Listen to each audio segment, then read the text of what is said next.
so onye a na-ekwu maka ya zuru ka eme ndị dibịa abụla ndị na-eme show off abụla musician Wizkid and Davido ya bụ obere ife a na-afront only chain of 1 million no a na-eme ka m gwazi ya gị gbogbo dibịa na-enwe ego dibịa ya emeghị ọgaranya ekwesị obudiri igbe ego by right mgbe ekwube nke a mana ọ bụrụ ife nchi ya ikwu na ekene gị Igbo ndị ọma na-ege m ntị ebe ebere nene masị m udo dịrị gị biko ekwuwe m ya ihe anụ afọ vidiyo anụ ị na-echa kịta a sị nka ngwa unu na Okongwu dibịa ekwubugo m ihe a last year. Okongwu dibịa bụ onye ya agbapụ ndị dibịa anụ nwa afọ last because as Okongwu dibịa nọ kịta ha na-eme avoid ka anya ha na Okongwu dibịa ghara inwe serious problem. Kwunu n'ihe okwu na da video na-enecha yes mana ọ bụrụ ya ka m ji wee bịa. The other video nke ọzọ unu na unu kịta bụkwa gịnị je pak na waja dị arụlụ ana kefe mmadụ na-aba ha dalụ ana achọrọ m kinene ka ha si wee set ya up Okongwu dibịa for dragon onwe bụ na ha kpacha anya nnọọ kwalụ nkụ kwụnye Okongwu dibịa n'ike set ya up for dragon, serious dragon. Ọ ya bụ na pay attention na this video you got ihe menji wee sị na ha settle Okongwu up for dragon. Thirdly, never you in this life can somebody be downplay ligi that there's nothing like spirituality in this life anonymia on this earth anonymia. Can never you in this life can somebody make it here can have a mindset bargaining and say there is nothing like spiritual warfare no one anonymia. Because even in the Ocha as king of technology understand the area of spirituality when it comes to technology and when it comes to the affairs of life. Then when ha buta ha lucha nke ha kele gị na technology sige no technology na alu ya imam na the ha na-enwe some astral projection n'obodo oyibo kita ihe ike nọ na New York na afọ onye nọ na New Delhi India in a glass deka TV. What does that do? What is that telling you? It's a portal that connects you to another realm. But I don't know TV, no na technology. Never you allow somebody in this life downplay the area of spirituality. Say there is nothing like spiritual warfare no one. That in one bargaining see. Apostle Joshua Selman na say na iya anwo ko okoko. Inwa pe ko okoko. Because that is what kills people faster. No worry head to or worry over. Man, you are passing through fear of the unknown. You are scared of something. Still, you don't want to admit the fact that there is something in there. Man, you are always careful in life. Why not live recklessly? Okay, go see how could you okay, man. And at the end of this video, share just a second before may health also. They would have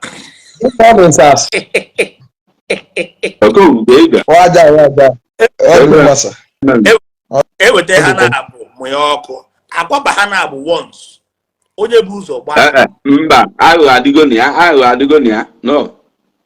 aghụ adịghị ya mmiri ewire nwere mgbe o ji atụ ya challenge aghụ adịghị ya mmiri ewire atụrụ ya challenge onye tụ challenge ka a ga-start from him. You have to show your power first so that people are manning with that power to challenge because even on power if one to challenge he so much believe in powers. That's why you challenge and Igbo challenge and there's why we challenge is a million special which born up or alpha. So we have to start from him. Kaites is his power. Open or survive open the power the real. Na power actually go to see to one na bamba voyeme. Obuso pia brother Chibo tackle. Pia brother Chibo dia ka no work ro. Nwokwo onye ozo pia. Chakwa onye dia ka no work ro. O feel like a switch to nda. But I believe that na ebe o ba keda abro the right track because na agbanyeli efi na ya agbanyeli on Sunday na o ga ama na ife na eme. Yotago. But you tell me that enwe m ike ịtụ ọnụ n'efe Daliru na ina ka ọ distance wee bido dama na na-akpọ Jeroni ibe niile bụ ife ọ na-eme ka ọ wee trend ya onye a bụ just a cloud chaser o nwere power onwe and then anya ọsọ ka ọ bụ na ọ bụla a cloud chaser na ọha eme ka ọ wee trend ya ọsọ mmiri enwe ilo ma akwa ọkụkọ fa bụ the only dibia ọnwa nọ n'ala Igbo ọ ya atụ challenge. Ị na-achọ ịgwa nna da Jerome ọ na ọ nwere dibịa nọ na village fa na-aga ewu na-enweghị onye mmanụ. Ị na-achọ ịgwa m na ọ nwere other powerful native doctors nọsi enwere ike ijekwuru je tụọ that challenge. This man is just want to trend and ọchụ ime emeghị in a wrong way because if ọ chọọ bụ enyekwala anyị ọda ka ọ bata be dibịa kwasasịa ife ka o wee wube ife eme because ọ ma na ọ nwere ife alụsị ya emie na ịba be dibịa kwasa ife dibịa ji wee dị ebube onye mmụọ ya ata ka ọ bụ onye nwedete na-enwe ọ bụrụ gị nwa bịa kwara ya akwalụ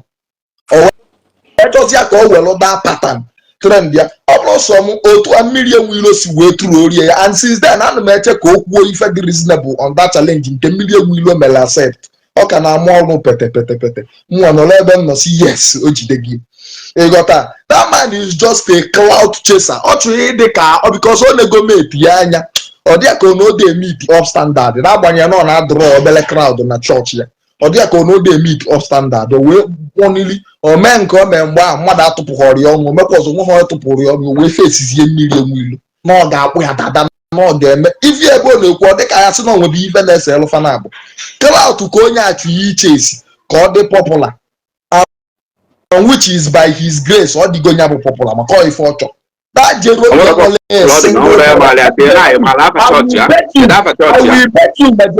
I will bet you na Jerome ya agwọ nwa onye malaria na aya ọ maghị ọgwụ eji agwọ onye malaria ma afọzi ya igwe onye enye ule na ife. Okay, Okongwu ihe na-akọwara anyị nkịta bụ na iyi face wu Jerome one on one onye na Jerome nsị na Jerome ya agwọ nwa onye malaria Jerome Jerome ebe ọ nọ na in the name of Jesus onye na-ezuzere efe ka ya na-ezuzeri onye ya nwere a single power. Jerome is powerless. He just a cloud chaser. Declare to us that na ị ga-challenge wu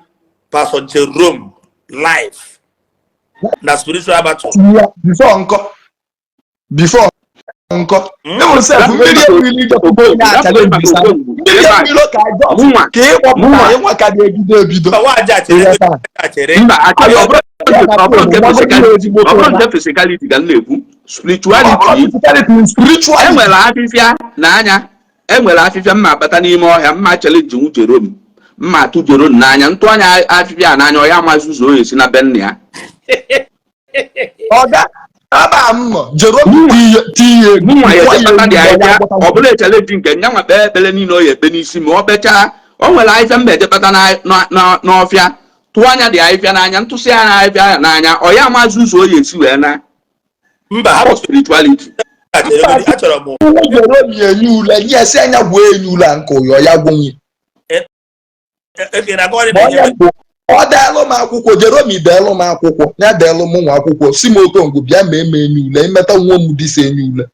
ịghọta mma enye gị ife gbo na-abịa mana ọ bụrụ na imeta nwụlọ m ya kpọọ ha many million m enye mme ọ bụrụ ịla na obi ma ele mbịa na obi nye gị ego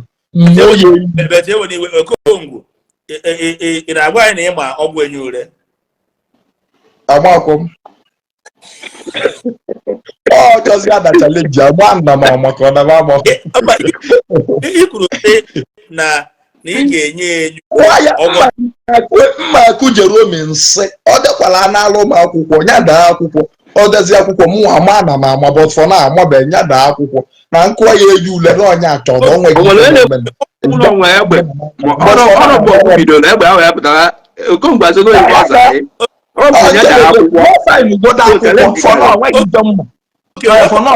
mma but sign godo that no wiri nri no nabata mụ bi ya dee ya debe na gọọmenti si m Okongwu ngwa bịazie na wiri nọ m ụtọ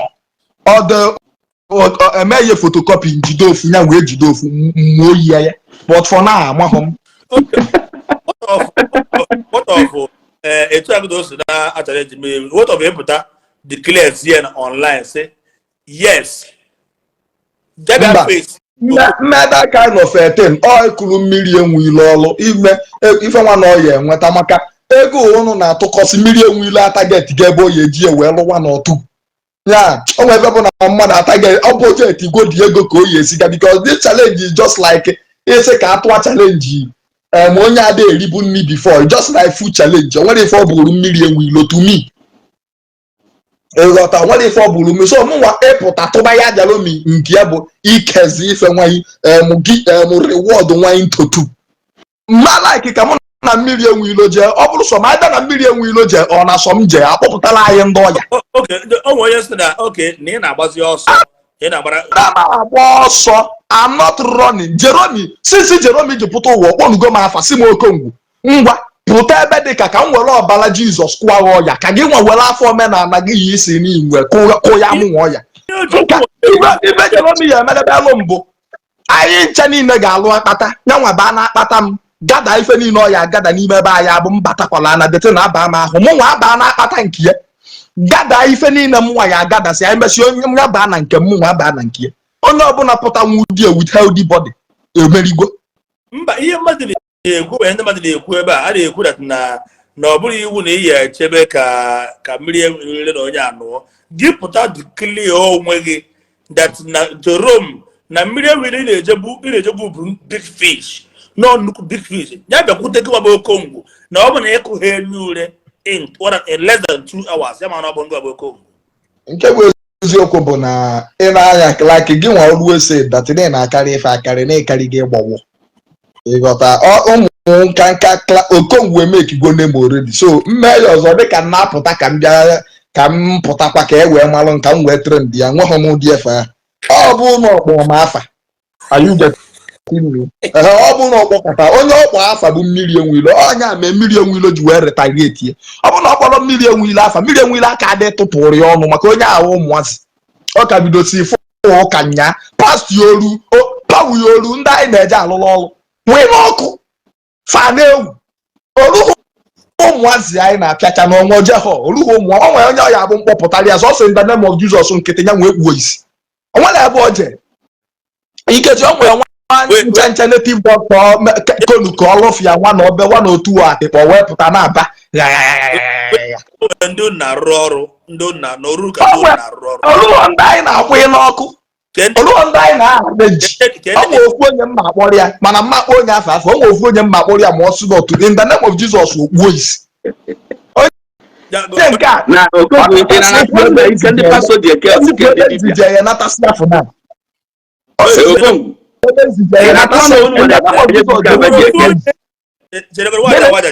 nwere ofu onye ekwegoro n'ọkụ a na-ewu ewu ọ sịkwa m ofu onye nkwe n'ọkụ ada ewu ewu ịchọ mkpọrọ ga-afa mmadụ 4 people example I cannot betray my men just in cheap talk debe ife na 5 million ife nwa ya bụ na mme nlapụtagodo I will not regret it onye oso na ndị ekwere n'ọkụ onye eze Jizọs oso na ndị ekwere n'ọkụ ị na-akọzikwala onwe nke echo ejucha m ọdụ nwaanyị ọchọ ejucha m ọdụ okay let's say that na yes mba abụzie ka ya privacy ka ọ dịghị na-agba mmadụ n'anwụ okay kedu anyị ji wee pụezie ndị mmadụ n'ọkụ na-ewu ewu ha nwee memba like crowd puller ma page ga-erube 1 million followers okay ngwa gị reason why o ji wee dị otu a bụ na emekata bụ ife Facebook o wee luo na point of time bụ na enidigo m na-eme vidio na Facebook a na-akwụ m ụgwọ like this page na mụ na eji anyị interact ebe a na the page is very active even more than your own. Are you getting me? But I may abandon page in create go nke gị nwa dị awe ma nke Chioma gbu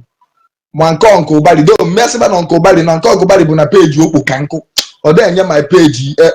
time so m create duo page or happy onwe evaluation o ga-edozie page in create bụ elugbo 5 ka na-create kwa another one nketa akwụkwọ n'ọkụ which is na ọ bụ na face n'ofu page ihe mma anọ keta bụ 1,300,000 followers. Mba, let's say that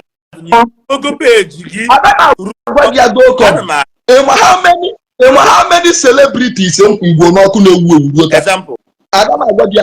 Jerome anya kpọpụta gwa olu gị mmadụ n'omegwu ọgaranya mmụọ ya kpọ ya mmadụ ịtọ example ndị fa nwee investment n'aka m tụrụ m Okongwu chere kedu example of celebrity ekwe n'ọkụ na-ewu ewu onye ọbụla nwere nurem na moto kedu ebe ọ na-agba ọhụụ na kolota moto ya hapụ kolota na kolota n'ọkụ mma akpa afa ha ọ bụghị itu ọnụ waja bụ m mepere peji kwee ya n'ọkụ ọ bụrụ ekwere waja n'ọkụ ọga n'ọnwayọ na onye you didn't make waja popular mgbe gị na waja na-ekwu onweghị onye mụ ya waja ya agwa gị eziokwu ya gwa gị eziokwu onye mebere ya ọ ya agwa nke bụ eziokwu ọgwa nọ n'ihu peji dị ebe a jụọ ya na ka o kwuru ọsọ ngwa waja kwuzie asị na asị just kwuzie okay onye mere ibe mmụta ahụ Jizọs Kraịst ọ bụrụ na onye ọbụla bara ụlọ ga-ezu ike ọ bụrụ maka ntụnye n'ihu ahụ ọtọwa bin Laden na buzu Amerịka o Jizọs na-eme ibe mbụ onye site na ọrụ Jizọs onye a ji ezu ike ekwugo ife okwu Dorobi just a cloud chaser ya nwee nwa mmiri enwe ilo na-agwọbu ọya agwọbu mmiri enwe ilo na-agwọbu ọya agwọbu wite mkpọrọgwụ na akpa akwụkwọ so ya nwee ma mmiri enwe ile aka Okongwu dibịa statement a ma agụ kọmentị ndị mmadụ ọ bụrụ mmụọ na-ekwu onye m na-agụpụta according to people's comment a na-asị na ị nwere ọgwụ enye ure nwee ọgwụ niile na ị na-agwụ ndị mmadụ n'ọkụ ma ndị dibịa ma ndị pastọ na ndị kwegoro n'ọkụ so a na-ajụkọzi ajụjụ ahụ n'ime ndị na anyị kwere n'ọkụ na gị na ha na-abụ kedu onye ka nne fakasị nna na-azụ nwa ka nwa ka nne but jee back ka m bịa I will defend Okongwu yes asị na ka m bịa ka m kwuo okwu na musu unu nọrọ ka m kwuo okwu mmechefu the last one m ma ajụ na before sorry before waja jụọ bụ n'ime between content creating content between having a page making money on Facebook and making money with ịgba ndị dibịa n'ihu akwụkwọ ke nke ka eme ka ego ọ na Facebook money ka ọ na money nke imekiri for ndị dibịa ya ego akwụrụ for promoting them na fana abụnye nke Facebook ka anyị ka one condition ma ọ bụrụ na nweta ezigbo mmadụ na-ama na ejiri m akaụntụ are you getting me? So because I'm going 1.2 million ugboro na abụ straight on Facebook. Okay. Onye na-egbo ntụ abi? Ekwugo m first payment na that nke ahụ gwa gị mgbe ị na-achọ m achọ ese na ịda afụzi m wee direct ya my new page na ebe a ka m na-anọzi that page my first payment there is 370,000. John Kobali, my na manage. The second one is 570. Then two straight one is 1.2. So all no the data. I'm not saying no from Facebook. Man, I get a block from Facebook. No, Chere. Okay, he may go 1 million to in a single month. That 1 million to he make you get by promoting Dibia in a month. Sometimes I don't make promote in the Dibia can we make. So you know. In a month to 1 million to a month Dibia. Or since in the baby. Now win once. Yes, into this make this one a month. A month will go appreciation from Dibia 1 million to in a month. Now, is it not clear that now your Arabunago is not working? Is it not Arabunago is working, but all my Arabunago name that energy and the grace pụta on ife ada adịghị egwu na mma pụta na Facebook kwuo okwu a na-akparị ma na-asị bụ Okongwu idiot ka nwanne why am I even watching you video narị 200k view you are very stupid nwa get out from the video narị I will never watch your video again you short to get out to the next day mmekwa another one or clock 500 and something k views ọ dịghị egwu short and the whole hate the meaning of hate bụ na ihe etinye mmadụ ife onye a na-eme kwesịrị ịdị na-amasị ọ kwesịrị ome ife echa na-akụ mana pụtakwa echi bụkwa asọ pụm eju so arụbụ na agụ m emegworo m ife ọya emerụ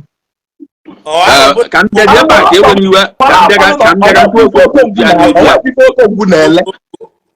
Okongwu chelo ofu eziokwu m agwa anyị na ọ bụrụ Arobinagụ na meditin nwere ọdị mpịacha Arobinagụ ya nwere mpịacha nwere ibe dị n'ime datin let me tell you onwe one scale inwe in you everybody like it. That scale abro alobinago. That scale abro. That scale bụ the way isi ekwu okwu. Even mgbe na amara onye bụ adọrọ m awọchi maka na ị na-eje agwa ndị dibịa ọkụ n'otu anyị na-esi present the thing. Onye ahụ ibe na-atọ m ụtọ. Ide watch ya old videos niile a ị ga-afụ m ndị hama mpịara even before mmalụ eji ebe akị bụ. Ị ga-afụ most Monday hama, but I still watch otu anyị si aga na-eme aka mgbe ị na-eje ịgba alụsị ọkụ. If I be even draw the attention of most people na ebe ị nọ. Now, also the channel that energy in different thing ọ ga-work. Mana otu anyị bịa channel anya na-arụbinago ndị mmadụ kpọsịkwa ya ife abịa ọ bụrụ na ba na-akpọ oyiyi ọkwa ndị na-abịa mfu ife anyị na-eme because so many people na ba believe na spirituality which not that work. Like you said now. mmadụ na my page ọ were maka mmepe another account to follow back. Yes now, I'm going to the reason ụfọdụ na-abịa ka babịakwa na-akọ ọnụ. Mana n'anya, if you want to tell us na Alobinago is strong, go to that page now. Delete even in Enodia. On one tinye Alobinago back. I'm only a view but again. Then that is very time I will agree in your this live video. Man already people that they go Alobinago adrenye power. Alobinago even the go to death. Or even in a family of or even any power. Or what power didn't be no on all time. No go na arụ why o ji pụtasị na Facebook na-ebe akwa na-eti mkpu chiamanya page ka ya gali ga that the guy is the Monday hammer piabu ya piabu just if I make it up I get the lead ndị na no na page ya well Alobinago TV ya o be video Alobinago watch ya ka ịma na enweta 500 view 200 ya apefe na akọ aka ntwe ya tukwu chioma na alụsị mma atugbu ya mana ya onye tu igbu onye tu mu 12 onye aza okongwu ka ịrapụ ebe a ka ịrapụ ya mana rapụ nke alụsị enwere ibe ọ na alụsị ada egbu mmadụ nwere onye alụsị na-egbu ike adị n'ibe niile unu epromote ya ka mbịa mma agwa gị eziokwu unu epromote si na odosis onwere nke na-alụ ọrụ none is working waje ọkwọ m na-agwa gị ewu ngwa onwe business m na-enye ikita even if I believe in physicality, Congo, and I brought somebody that like he make mouth and who even remember that thing. Only business make it a business of 20 million naira. Open I see where that person 5 million for your own. It's in the business. I caught what video on Nikios go. Just a children story. Mobi analysis behind anything with a picture. Bama say a Gemuna, Konya, and Wosbo. I saw one was with anything. I want base in a pocket in 5 million. Waja oya biko nyabu n'ife Facebook nyam ya asị nke chat ya nkịta ga nye the contact na Facebook onye abụọ onye Igbo maka na alụsị ndị Igbo so ndị Igbo ka ọ na-egbu afọrọ na onye Yoruba alụsị ndị Igbo bụ nke o ji egbu onye Hausa n'ọsọsọ ndị be anyị that means ọ da-alụ ọrụ enwere something behind mana isi ihe enye alụsị kwuru anụ onye akpakam okwu anyị mesara n'ibe anyị ma onye nwa 5 million ka m na-enye ya ijezie gị na ndị alụsị ekele achọrọ m si agbata na the money the 20 million na amana ka onye a na nini no problem just real name onye afia and everything onye obodo ọsọkwa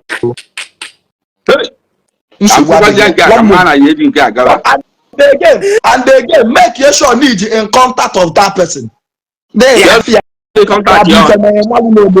just 1 month for sure mba na omezi anu mekwuru onu ajo o mekwuzi anu nwa o mezi mma bia maka Thanksgiving elekwuzi ma dia alụsị ka iwe dia ya wee rụọ ọrụ ya nwekwa ife onye afụ mee aya aghada aka si yes no ife a ka eji tụọ ya na mmụọ ewere mmụọ ya bịa ọkwụrụ ụgwọ ebiri ya bịa ọkwụrụ ụgwọ rie ego were je lụọ ọrụ waja over aya akọ okay I kwụsị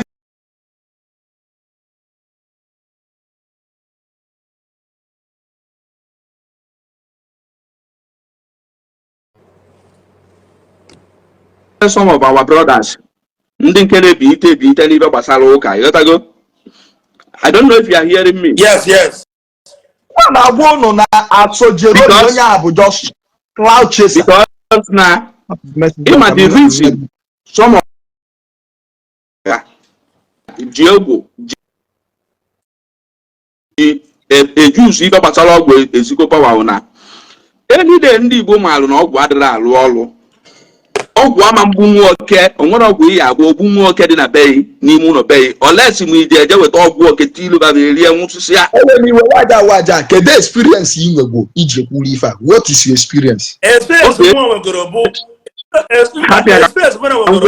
na agwụ nara tu gotoro m na arụsị na ja bala na na-akpọ ndị dibịa nwe pawe na-akpọ akụ n'ala tugo akana go do ezibiko you need to go original dibia bụ dibia. Okay, Okongwu experience nwe bụ ọ dị ka agwụ nara tu na 2008 ego Okongwu dibia ọ dị ka agwụ nara tu ego Okongwu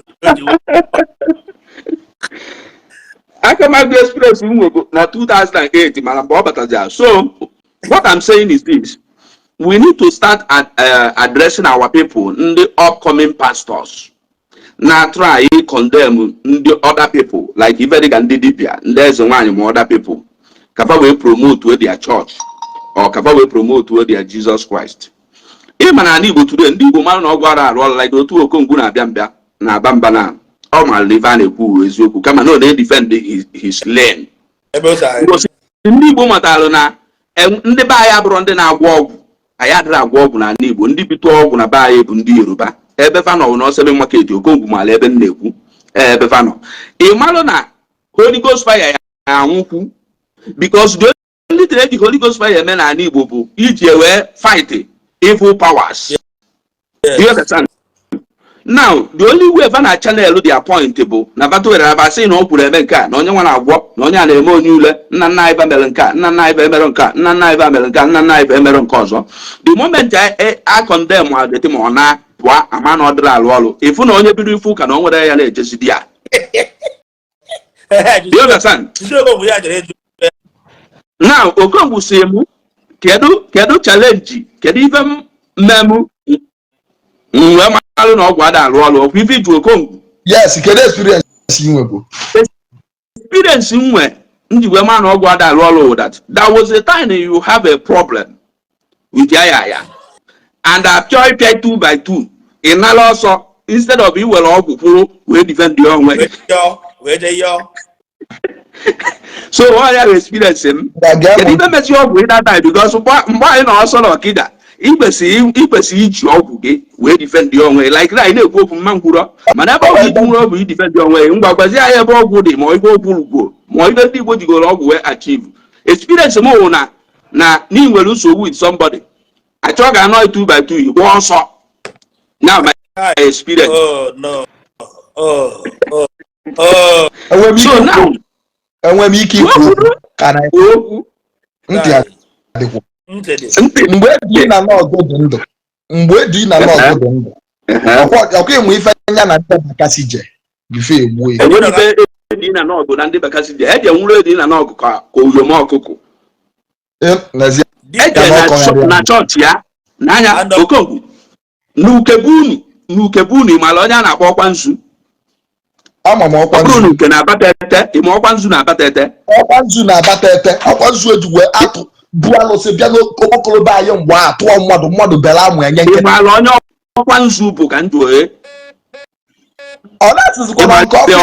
ọkwa nzu mma ama m ya den eji m anya ụmụazị mgbe a anya ụmụazị gị edimo mgbe Bakasị batara na Igbo adịrọchọ na iyerugo 12 years ya dị ebe 12 years or 10 nsị gị na nji anya so ya ịma m ọkwa nzu mana jee jụọ ese na abata ede jụọ bụ onye ọ na-akpọ ọkwa nzu enwere na dibịa dị n'ala Igbo kịta ya egwu ka ọkwa nzu na ịmala onye a na-akpọ agbụsi n'ugbo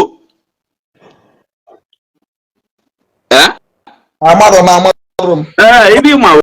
ịmala atọ na nte eje achọ ka mkpọli ndị dibịa nọ n'ala Igbo kara aka ka ịgba na ọrụ taa ka udo na-eribere osu mba mahom abatara anya now abusu n'ugbo a na-agba ya ewute Bakasị gbulie ka mbịa ndị Bakasị gbuo abusu n'ugbo a ọkwa nzu ahụ ndị Bakasị gbulie so many dibịa now ịmala onye a na-akpọ Ebere Nwochu na Bagara mmụọ Abagana ji eje ibe ma onye ọ bụ mgbe je jụọ ese ebele nwa otu na Abagana jụọ ibe melia now wee na-ajụzi gị nwa now gwazie nwa n'ebe a kịta one single thing ndị Igbo niile jigoro igwe ọgwụ ma ofu onye Igbo jigoro igwe ọgwụ wee achieve power zigo na ọgwụ na-alụ ọrụ ọgba ndị ọgwụ yi egwu ego n'ụwa ka aka gị nkụ pụtaba mmadụ ya akpata ego in so many ways adam akọ akụkọ ego kedu ife ejigoro eme anyị eji wee win politics anyị eji wee conquer Biafra anyị eji win agha Biafra kedu ife anyị jigoro ya wee mee politics aya na ndụ mere poster wee tụọ je House of Rep o nwetaghị discount third o nwetaghị third ọkwa dibịa echekwana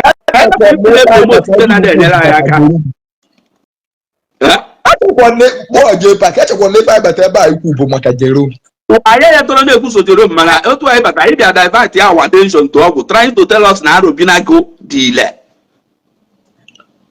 You are trying to tell us that Arobinago would the reason you didn't well view, and I don't complain over Arobinago, just that na people like you for one reason. Always need job or Rata Madiana. So say na Madiana, oh, you will all banana mother will 2x2 no way may not call dia. Will 2x2 not way ever. Waja, when they fool there, but I pray that one day you have.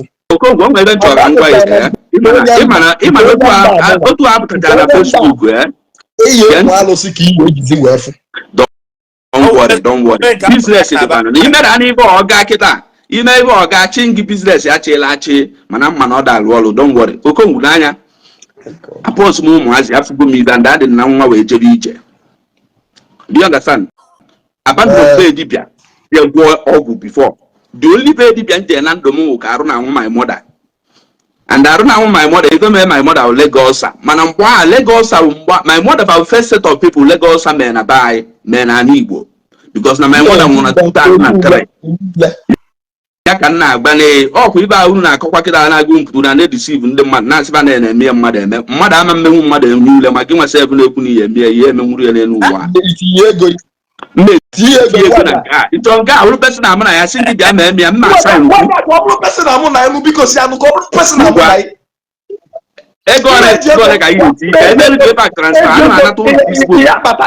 Lagos, come go to Lagos.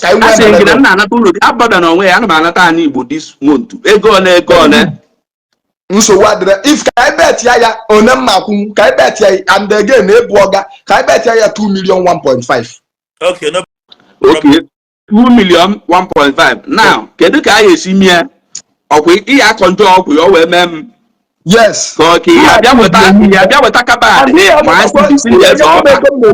Iye nye me go meju gwo gi e mo ko kwa na wori bi ye me wa won gi si kedu ka iye esi me agbona no wori bi ye me kedu ka iye esi me kwa go ya tu ye esi me adu nwoke ya ala diko adaju nwoke nwan nwunye ndị no challenge ba genti genti amakwanu mi ba na alu otu genti mi ba na alu agba mmiri na ka fonye kwuo what two people are talking nobody is talking ka fonye kwuo mmedebe 1.5 million waja idebe 2 million naira ayenye JPAC ujide nata mma so any di odome gba ife just nata me ma allow ka mbe that day eji na say pass no paso do na ya god ya igosi oje nnaba. Okay, now the next 3 days ayena no mmemi otu aisiku. Yes, mana ibia dia iman Japanese ya di ga na mte na ma iba na lo Gambia ihu ni di bia ime new lane spiritual itogo di puta akwalu mo oto na room so mo na dey park and na room akwalu mo oto aya no na room na onwero acid na kabad ije miss e were yisa na nzo onye o ebido taka ma okwu acid na chemical na kabad ni bi ya me puta no control new le ko mebe. Yes. Acid na kabad so what they had go be you until acid na kabad. So can I tell you to swear the for the first time? For the first time, but 2003, I don't know my mother. On what on my mother knew my mother did diabetic. 7 million, 7 million. JPAC is again.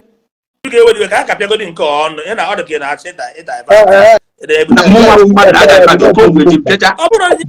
ị na-atụzi ịpụ apụ ana m achallenge ndị dibịa ụlọ okonkwo ejenti ndị dibịa adreesị ụmụ alụsị